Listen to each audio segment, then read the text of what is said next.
احنا النهارده في ثاني يوم من انسوميا ايجيبت قدام بوث جيجا بايت واورس.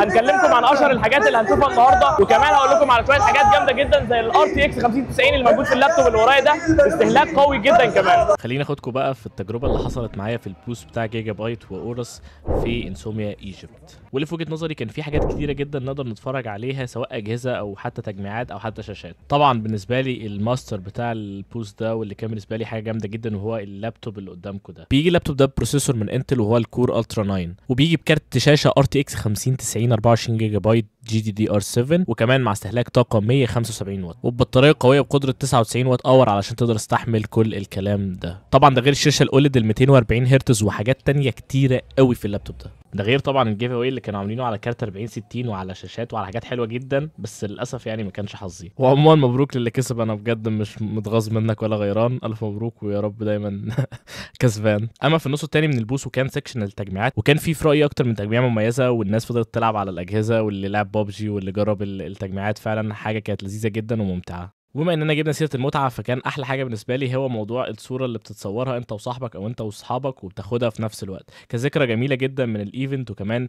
حاجه لذيذه تفضل فاكر بيها اليوم. وكمان جيجا بايت ودلوقتي تقدر تشتري اي منتج من المنتجات اللي اتكلمنا عليها من جاما كمبيوتر المنصوره. ما تنساش تسال على عروض من جيجا بايت وجاما كمبيوتر المنصوره. سلام.